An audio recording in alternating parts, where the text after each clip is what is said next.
My name is Rachel Palmer. I'm 37, and just last week, I attended a professional gala where I was being honored for my work in research and education. It was a night I'd been anticipating for weeks, a celebration of everything I'd built over the years.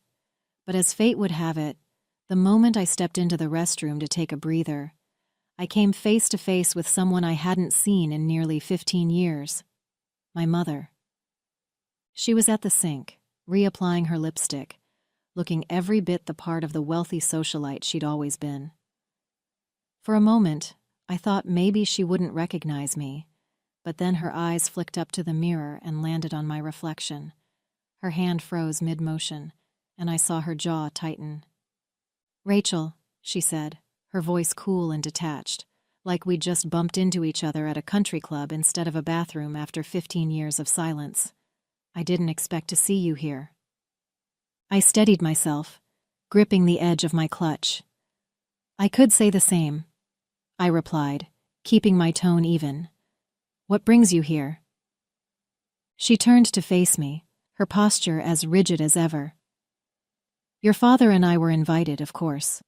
We've always been involved with organizations that support education. And you?" "I'm being honored tonight," I said, meeting her gaze. "For my work and research." Her expression barely shifted, but I caught the faintest flicker of surprise in her eyes before she masked it. "I see," she said, turning back to the mirror. "Well, I suppose everyone finds their way eventually." Her words brought me back to the day I walked out of that house for the last time.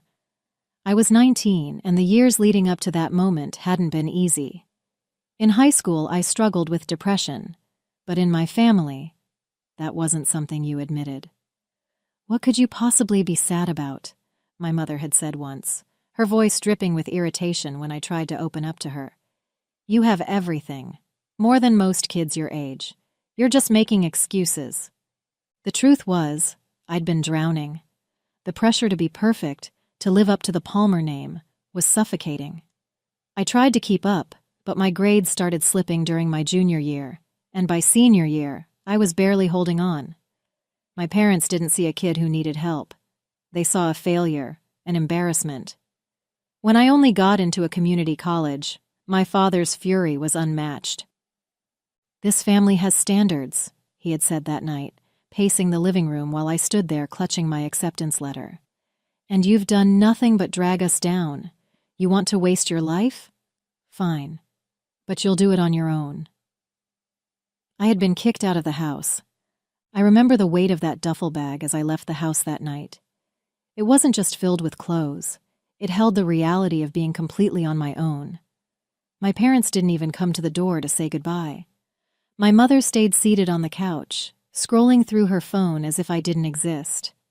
My father had disappeared into his study after delivering his ultimatum.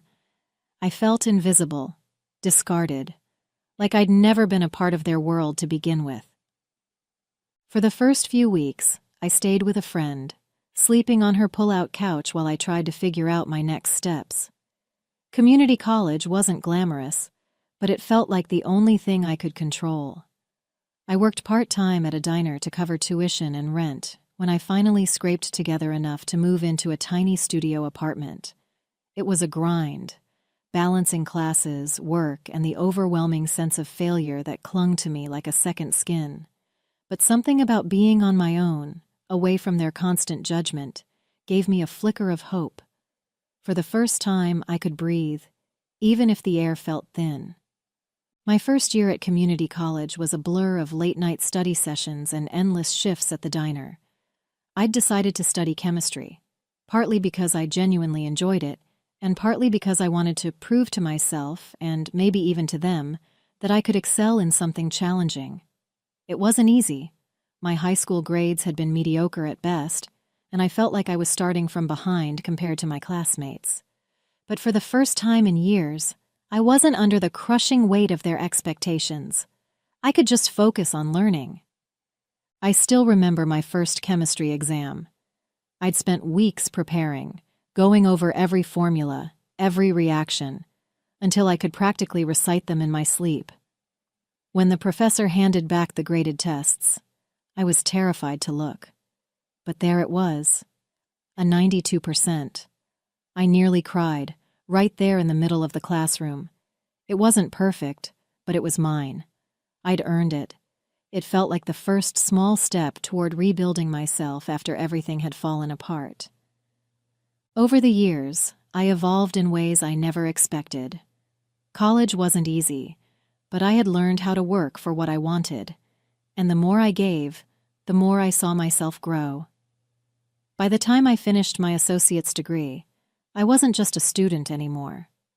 I was someone who had learned how to fight for her place in the world. I transferred to a 4-year university, and while I still faced obstacles, I had learned how to push through them.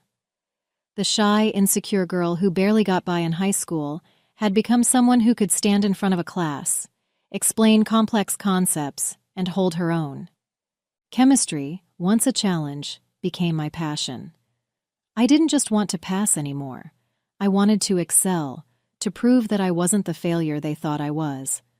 I worked part-time, still, but I also started interning at local research labs, gaining experience that eventually led me to an opportunity I never imagined, becoming a lead researcher at a nonprofit focused on advancing science education.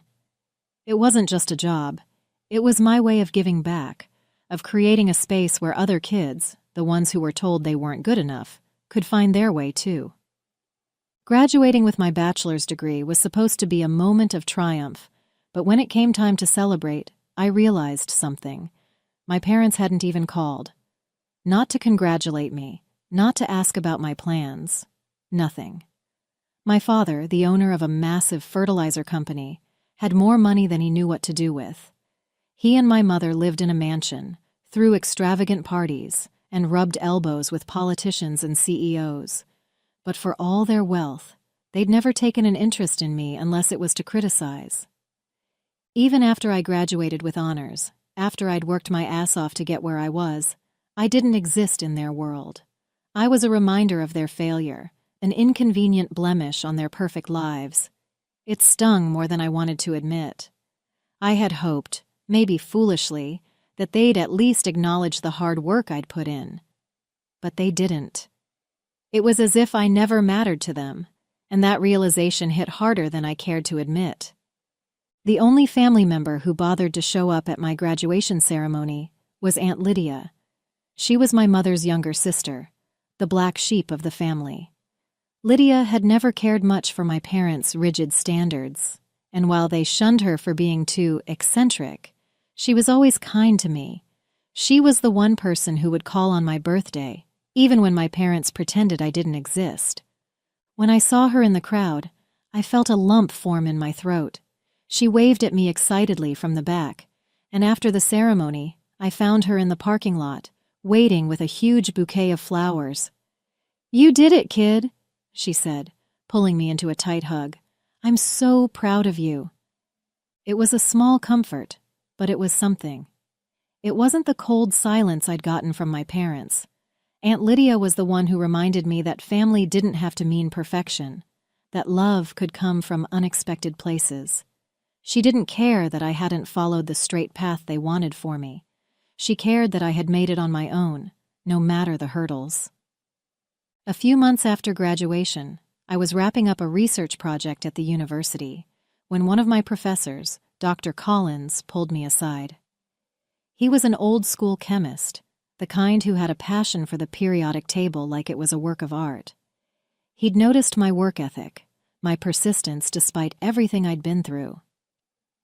"Rachel," he said, his voice low and thoughtful, "I've been in touch with some colleagues at Oxford University.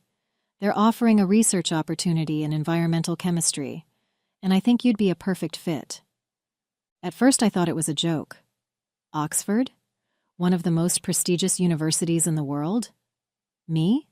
But Dr. Collins insisted. He told me that this wasn't just a job, it was a chance to make real contributions to the field, and that I deserved the opportunity.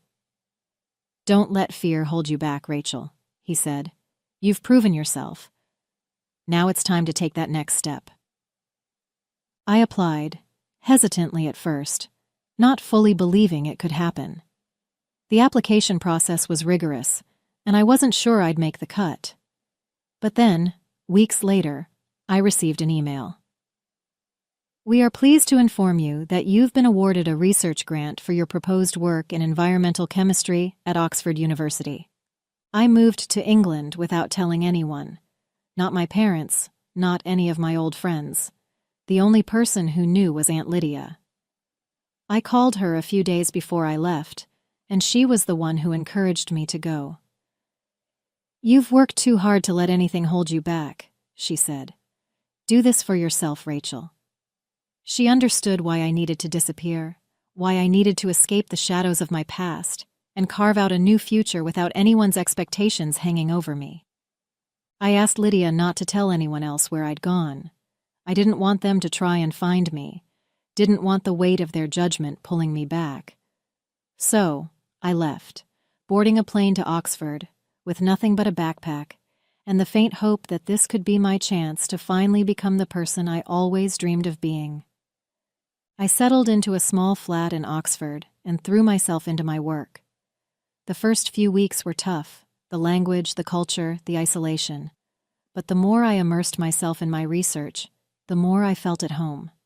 I was working on projects that mattered, things that could make a real impact on the world. The chemistry I studied was no longer just about passing exams or proving myself to my parents. It was about changing the future. As the years passed, I completed my master's degree, and then, driven by the momentum of my research, I applied for a PhD. The process was grueling, but I was determined. I had found my place at Oxford, and there was no turning back.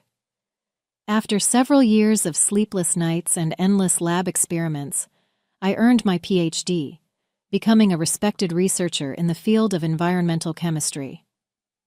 After finishing my PhD, the next step seemed almost too surreal to grasp. I was offered a position as a professor at the University of Cambridge.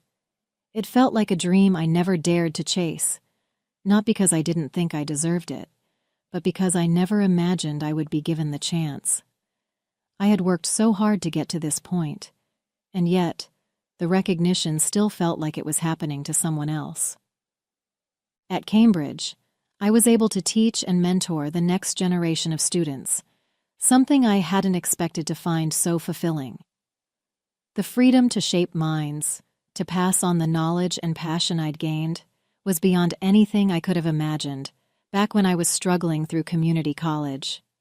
I had gone from being the girl who didn't belong to someone who could stand at the front of a classroom and be taken seriously.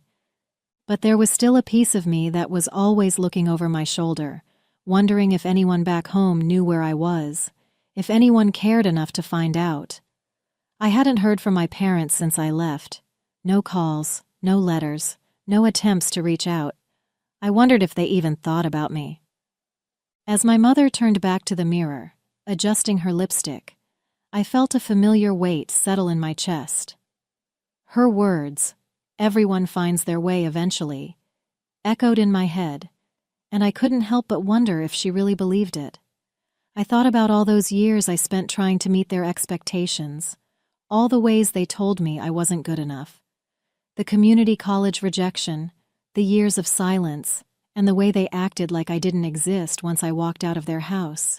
It felt like a lifetime ago, but standing there in that bathroom, the bitterness still stung.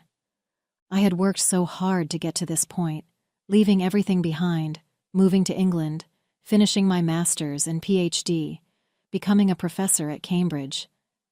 And yet, there she was, standing in front of me, acting like my entire journey had been some kind of afterthought. I had gone from being the failure they cast aside to someone who could now speak at international conferences, lead research, and mentor young minds. And for what? To stand here and have her offer me nothing more than a cold acknowledgement? As she left the bathroom, I watched her glide out of the door, back to the people she was comfortable with. I thought about the woman I had become, the woman who'd erased every trace of them from my life. I didn't need their approval anymore. I'd built a life on my own terms, and even though they would never understand, that was enough. The gala ceremony began shortly after my mother disappeared into the crowd. I took a deep breath, trying to shake off the weight of that encounter. The clinking of glasses, the hum of polite conversation. It all felt distant now. It was time to take my place, to step into the role I had fought so hard to claim. The stage was set, the lights shining down on the sea of well-dressed guests, and the moment I had been anticipating for months was finally here. I made my way to the front, where they called my name, the words echoing through the room. Rachel Palmer, honored for her groundbreaking contributions to education and sustainable chemistry. The applause was deafening, but it felt strangely hollow, like I was listening to someone else's life unfold. I took the stage, trying to maintain a calm exterior, but inside, all I could think about was the fact that I was standing in front of an audience of people who knew nothing of the path I had taken to get here. No idea what it had cost me to get this far. The spotlight hit me, and I could feel my heart racing in my chest. This wasn't just a recognition of my work in chemistry. This was my way of showing the world that I was more than the person my parents had tried to make me believe I was. This was the moment where I stood on my own 2 feet, with nothing to prove to anyone but myself. As I stood there, still trying to absorb the magnitude of the moment, the host's voice rang out, drawing everyone's attention. And now, ladies and gentlemen, we have an exciting announcement. In recognition of the groundbreaking work in education and sustainable chemistry that will be honored tonight, a generous and anonymous donor has pledged a grant of $2 million to the recipient of this award. The room went quiet, and I felt every pair of eyes in the room shift toward me. My heart raced. This extraordinary contribution is intended to support the continued efforts of the recipient's research and further their impact on the world of education. I blinked, momentarily stunned. $2 million. The number hung in the air, surreal and overwhelming. But the announcement wasn't directly for me. It was for the recipient of the award, someone whose name hadn't been revealed yet. I was still processing everything when I heard the host's voice continue. This grant, though anonymous, will be bestowed upon the person tonight who has demonstrated exceptional dedication to their work in advancing chemistry and education. For a moment, I didn't know what to think. The enormity of the sum, the way it would change someone's life, was astounding. But there was something else in the air, something I couldn't shake. The realization that the donor didn't know it would be me. They didn't know I was the one being honored tonight. As the announcement echoed through the room, my eyes wandered across the crowd, trying to catch a glimpse of the people around me. But then, something caught my attention. A subtle shift in the crowd. Near the back, just beside the exit, I saw him. My father. He stood up abruptly, his face twisted in disgust. His eyes met mine for a brief moment, before he turned sharply and began to make his way toward the door. His movements were swift and deliberate, as if he couldn't get out of that room fast enough. I couldn't believe what I was seeing. The man who had rejected me all those years ago, the one who had kicked me out of his house, was leaving as soon as he heard the news of the grant. He didn't even stay to see who was being recognized for the award. My chest tightened as a mix of emotions washed over me: anger, disbelief, and something darker, more bitter. This was the moment I had been waiting for. A moment where everything I had worked for was finally being acknowledged, and he couldn't even bring himself to stay in the room to witness it. He couldn't stomach the fact that the daughter he had written off was now standing at the front of the room, receiving everything he had always expected from someone else. As my father made his way toward the exit, I couldn't shake the feeling that something was wrong. The strange weight of his sudden departure settled over me, but before I could process it, the announcer's voice sliced through the room again. "Ladies and gentlemen," the host continued, "we are incredibly fortunate to not only have a generous donor for tonight's award, but also a longtime supporter of education and sustainable chemistry. The $2 million grant which will be awarded to the recipient of this honor, has been made possible through the contributions of Mosaic Fertilizers, a company led by one of the most influential figures in the fertilizer industry. Mosaic Fertilizers. My father's company. I froze. The donor, the one whose generosity had made this award possible, was my father's company. My chest tightened as the truth hit me. The man who had spent years treating me like an embarrassment, the one who had walked out of the room when he learned of my success, was the one funding this recognition. The irony stung deeply. The same man who rejected my path, who disowned me for pursuing a life that didn't fit into his perfect image, had unknowingly backed the very award that would be the crowning achievement of my career. It was almost too much to process, too much to bear in that moment. I stood there stunned as the announcer's words continued to echo in my ears. The applause around me felt distant, like I was hearing it from underwater. The weight of the grant, of everything that had just been revealed, hung heavily on me. My heart pounded in my chest, and for a brief moment I couldn't process any of it. "Thank you," I managed to say into the microphone, my voice shaky but steady enough. The words felt hollow, too small for what I was feeling, but I didn't have time to think about it. I had to get out of that room. I couldn't stand there another second, basking in the recognition that felt so empty. I turned abruptly, walked off the stage, and without another glance at the audience, I bolted for the back door.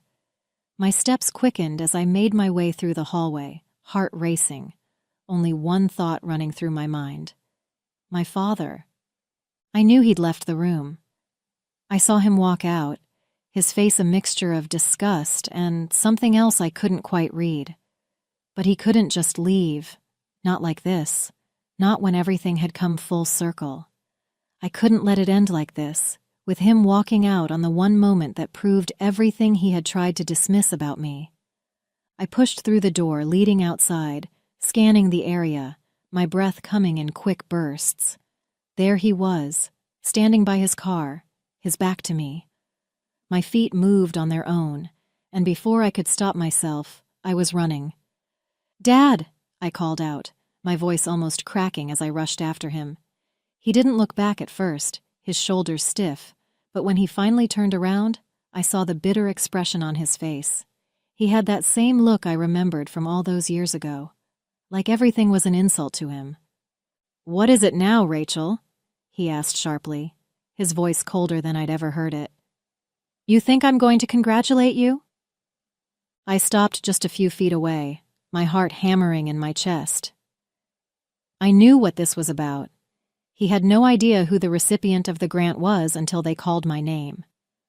Until that moment, he thought he was just funding some good cause, sending money to the foundation, believing it was going to some worthy academic or researcher he could proudly point to. He didn't know it would be me standing there on that stage. He sneered, his lips curling into a bitter smile. I don't know whether to be disgusted or impressed, but here you are, taking my money. I'm sure that's exactly what you wanted, right? I could see the resentment in his eyes. The grant, $2 million, had come from Mosaic Fertilizers, his company. But once the money was donated to the foundation, it was entirely out of his control. They had chosen who would receive it, and they chose me. The irony hit me like a wave. "I didn't ask for this," I said, keeping my voice steady despite the rush of emotions. "I never asked for your money or your approval. I earned this on my own, just like everything else." His eyes darkened and he shook his head. "It doesn't change anything. You're still the failure I kicked out of my house all those years ago. No grant or award is going to change that." I felt a rush of anger, but I pushed it down. It doesn't matter what you think anymore. I've made my own life. And if that money came from you, it doesn't mean anything to me. I turned my back on him without saying another word, my heart pounding in my chest. I didn't need to argue with him anymore. He wouldn't understand, and truthfully, I didn't need his approval. I had spent so many years trying to prove myself to him. And for what? To be here, at this moment, with everything I had worked for, only for him to stand there bitter and resentful of my success? It wasn't worth my time. The next day, I made a decision. I had spent the night thinking about what the $2 million grant meant. At first, it had felt like a victory, a vindication, but by morning, that feeling had faded. It wasn't my victory. It was just another reminder of everything I had escaped. The money, tied to his company, was never going to erase the years of pain and rejection. It wasn't going to heal the part of me that he had broken when he kicked me out of the house all those years ago. So, I donated the entire sum, every last cent of it. I didn't want it. Not from him, not with the strings that came attached to it. Instead, I directed it toward funding scholarships for underprivileged students, students who had been overlooked, underestimated, and written off. I wanted to give them the chance to build something for themselves, without being crushed under the weight of expectations that didn't belong to them. The money that had once been tied to rejection and bitterness was now part of something greater, something that would outlast the sting of my father's judgment. I felt a quiet satisfaction as I pressed the donation button. For the first time, I realized that I didn't need his money, his approval, or his recognition. I had built my own legacy, one that would live on far beyond the walls of that gala.